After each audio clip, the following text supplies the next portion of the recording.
Yeah, hello. It's the line. What a clearance. He's had a chance.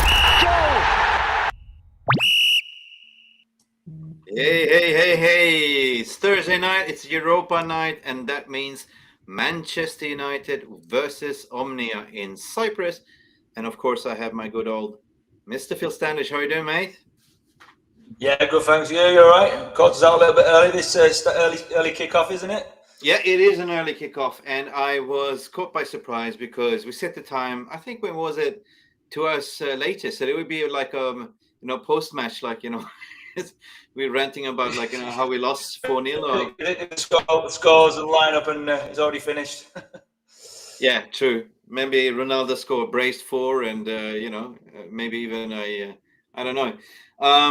So how's your day been? How's your mood today after the loss against City? How do you feel? Yeah, I think the loss against City. The way I've looked at it is, we got absolutely demolished first half, and I know some people say that by half time it was all over, so City stopped trying. But the way I look at it, we won the second half. They did keep trying. They scored 2 more goals, and at the end of the day, we've lost 3 points, and we've got a lot to learn from. A lot of lessons taken from that game. And on to the next, nice and soon, straight after. So that's tonight, and let's hope we get a win, clean sheet, and 3 points. What do we know about Omnia? I don't know anything. I guess they're from Nicosia, Cyprus. Very little.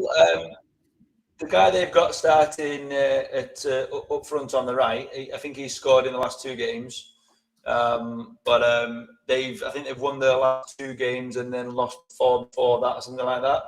So they're on a bit of good form for them at the moment, at least. Can't tell you much more than that, to be honest.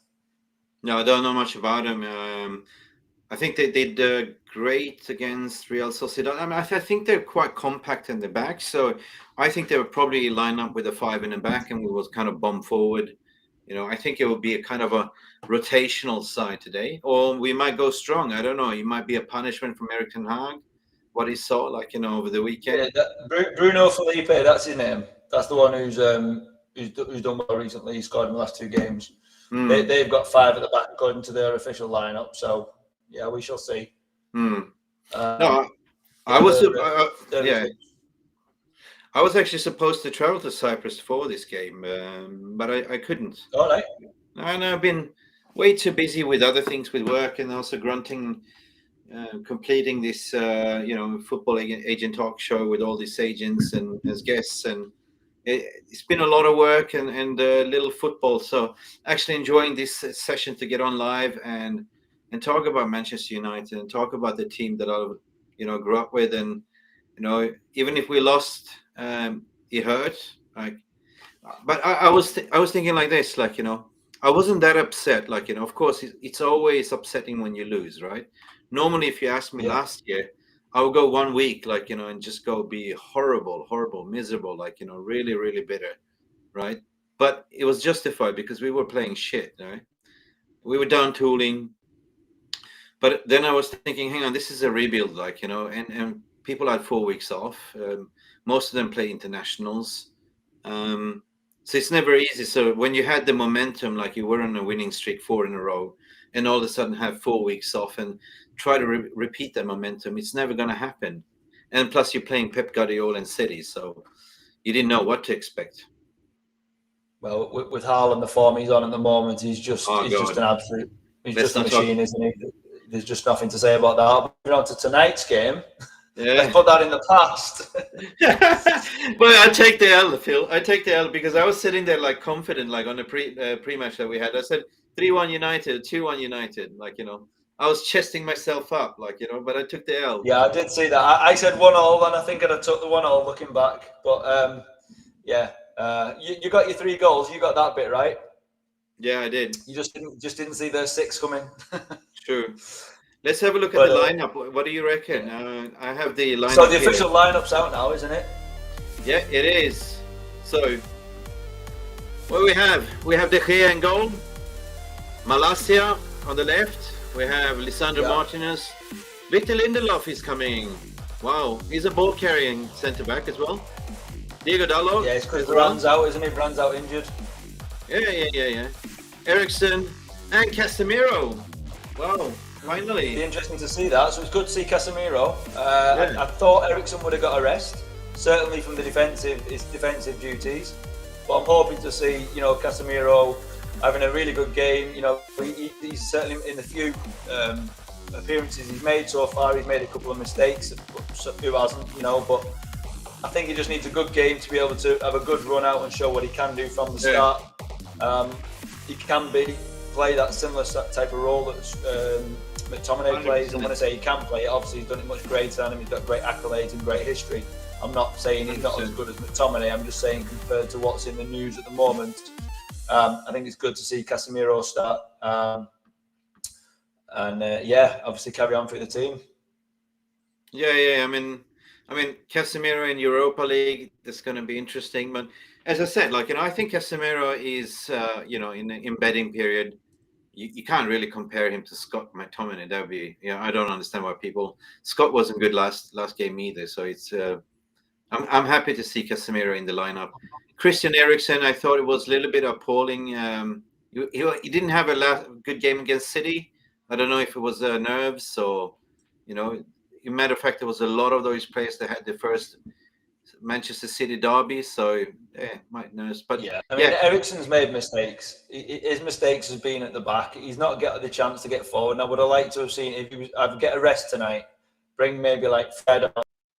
That maybe, if he's gone with Casemiro, he's a very defensive player. So maybe Eriksen will get a chance to get a bit further forward. That would be maybe that's sort of Ten Hag's way of thinking. He's obviously got three at the front. I guess that Eriksen can push forward into that gap just behind Fernandes, with Sancho on the left and Anthony on the right, and obviously Ronaldo getting his start, which long awaited. So, what will he make of it? Will he take his chance? Will he put his critics to bed, or will there be more justification for why he's not been starting? I'm hoping, that with Sancho, Anthony, and Fernandes, obviously brushing off what happened against City and just whipping in some of them balls, giving him some chances. I think Ronaldo's been trying too hard. He's been trying too hard, and I think he just needs to essentially relax and just get a goal deflection. Anything off his foot, his backside, his head, his chest, anything that goes in. A tap in doesn't have to be a worldie. He's got to be prepared to go for the assist as well if that's the better option. And not worry about the goal, just get the team through with a great performance. That's it. And if he does that, that's a it. Chance to 100%. Back in the 100%. 100%. I see it's a strong team lined up. Obviously, I like the lineup.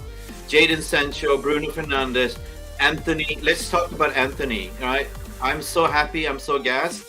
He came on against City. What a brace. What a goal, what a left foot, right? And absolutely, I'm so happy to see him kicking on. And this is a perfect game for him to shine, definitely. Regarding Ronaldo, he needs to start kicking off his season. I think this is the poorest season he ever had. Not the poorest, but the poorest start in a way. So I think this is a perfect game. I think we will see a lot of goals. We originally had this. Let me see. we had this original lineup, but it was just we had our what do you call it, pre-lineup. But since the time wasn't the right one, so we just had to change it to the ones. Yeah, but still, our predicted lineup shows that we haven't cheated because it was wrong. So that's true. I don't know who you had in your lineup, but I got most of it right. I got Sancho and Anthony, Fernandes. I think the only difference was I didn't have Eriksen starting. I had Fred instead. And I think I can't remember if I went with Shaw or Malacia. I can't remember who I went with now. But I think obviously Malacia had a bit of a tough time against City. Ten Hag brought him off. Shaw a bit of a bulky player. This is the pace. We can go into the original lineup what we had here. I put this Ruby versus Standish, and I was all prepared, and this was your lineup, to be honest. If you can see it. That's the one. That's so you had Rashford. No, it wasn't. Definitely I not. forgot to change Varane. I forgot he was injured. I knew he was injured. I just forgot to change him on me lineup for you. Yeah. Let's have a look at the score prediction. What do we reckon?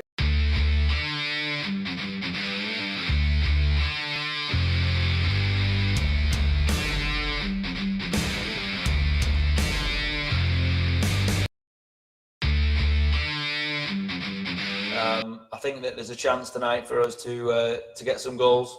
I think that the gaps are clearly there. I think with some players on there with something to prove, especially Ronaldo. I think Anthony keeps being played by Ten Hag because he wants him to find his feet and bed in with the team. And I think, despite our performance against City, he was one of our stronger performers.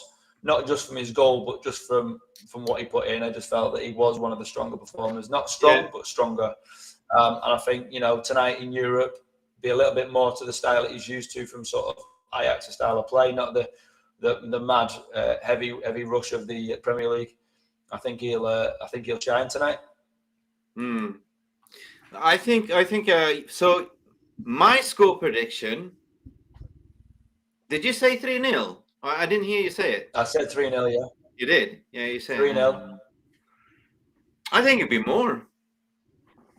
I'm being a little bit cheeky. I'd love to see more. But I just think that with Ronaldo being short of match fitness, I mean, he may get an early goal, but if the game goes on and he keeps missing chances, his head will go, because there's that much going on in the media at the moment. It's never happened in his career. But yeah, I mean, let's hope so. Let's hope that we get a 3-0 half time. We can give it I've not seen the bench. I don't know if Garnacho's on the bench. I've heard Pellistri went. I know the Pellistri and I'm just gonna have a quick look at the bench. I think Pellistri, Alanga, Iqbal, Rashford, Martial, Fred, Shaw, Garnacho. Yeah, they're all there. So Ten Hag's obviously gone with a bench with a little bit of experience, a little bit of youth. So that if the game's won by half time, I think Ronaldo will get 70 minutes for now he's playing. Or maybe get the full 90 if he's not planning on playing him against Everton. Who knows? But yeah, I think we'll see some like Iqbal or something like Garnacho. Oh, I hope so. Yeah, Iqbal. Yeah, it'd be good. I mean, I think I go for 4. I even go 5-0 or something, 4-0, something stupid like that. Okay. Right? I think so. Yeah. I think stupid, but it'd be good to see. No, my reasoning behind this, I think it's. I'm definitely sure that Erik ten Hag gave them punishment after the weekend. Like, they had to do extra push-ups and I really think that they got to kick up the back and definitely. I mean, if we see likes like Garnacho, Iqbal coming in, pushing, challenging for places, I think there will be like lots of goals. 3-0, as you said in the first half. I think definitely. I think we end up 5-0. That's my cheeky prediction. You think 3-0 in the first half?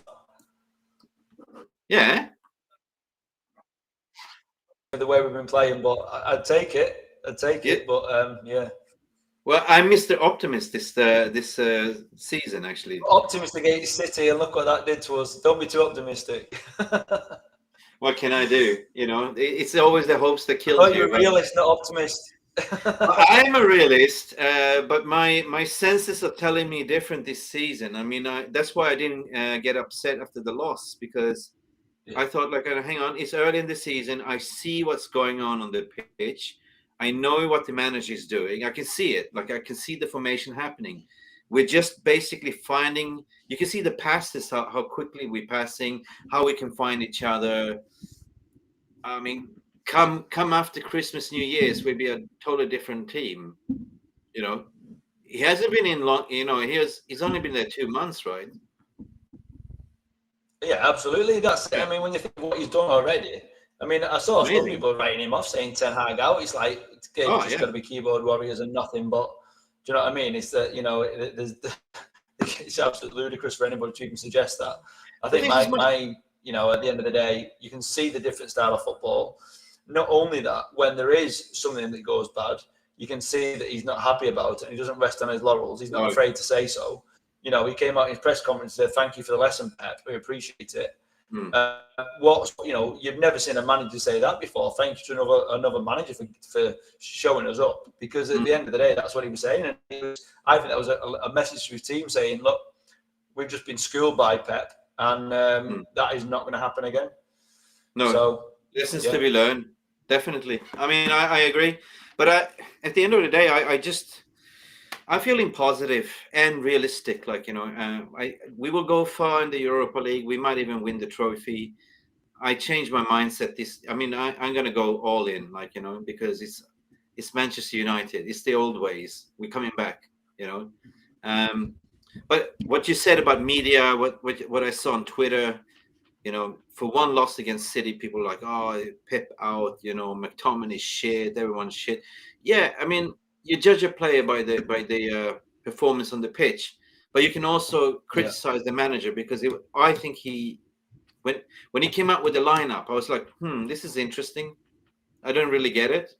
So I do criticize him for his lineup, and I think he realized very, very fast in the first half that this line is not working. Second half, it was a totally different battle of, you know, but I can't even talk. The second half was a totally different ball game. Like, we won the second half 3-0.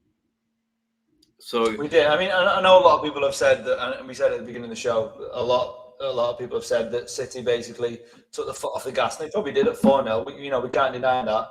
But at the end of the day, we had to, you know, I can only imagine that Ten Hag went into the dressing room and said, "Look, we got absolutely destroyed there. That won't happen again. Let's get out there and win the second half." I think it was confidence at the end of the day. I mean, we are not here to sort of have post-match, you know, PTSD, right? So, but what I'm trying to say is that, you know, from my lenses, when I watched the game, it was kind of an even game, but they had a clinical finishing, right? They had clear-cut chances, and they finished it. And this beast, this Haaland, I just got like, let's not talk about Haaland. Remember, I was saying to you, you know, in the match preview, so like, we're gonna get schooled, right? Let's not talk about this Viking. But this guy, this wonder of a beast of a forward, I think he's gonna do a madness this season. He's gonna break all the records. Yeah, hat tricks. Yeah, I think there's no doubt about that.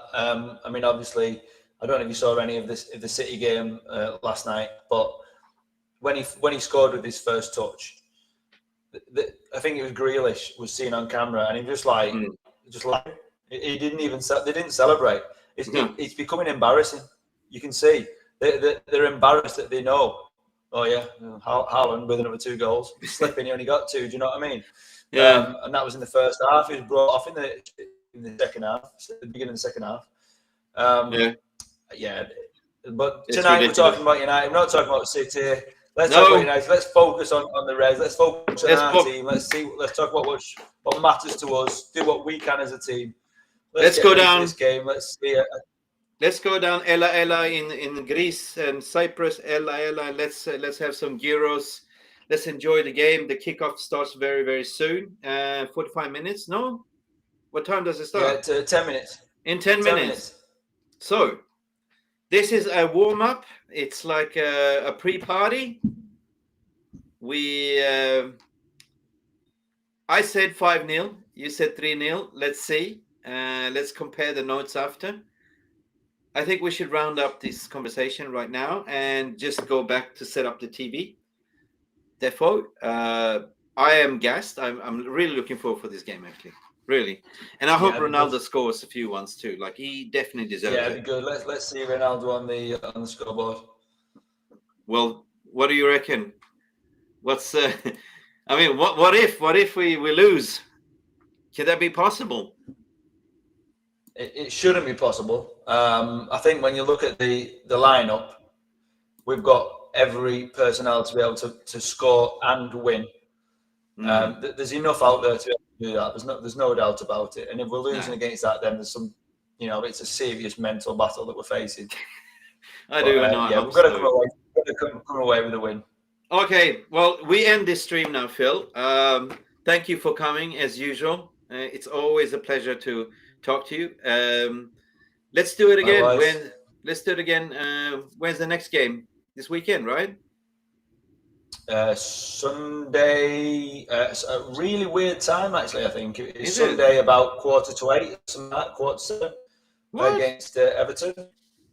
Yeah. Oh, yeah. You want to do it? Nah. Everton. We'll see what we can sort out. Just check the line. 7:00. 7:00 on Sunday. Yeah, let's do Everton it. away. Yeah. We can have a call in. See what we can do, yeah. We can have a call-in show, or if people want to have a chat, have a go, talk about Manchester United, talk about Everton, talk about your preview. What do you think? But for now, let's just enjoy the game. Mr. Phil Standish, thank you. Enjoy the game. Speak to you later. Cheers, guys. Bye. It's the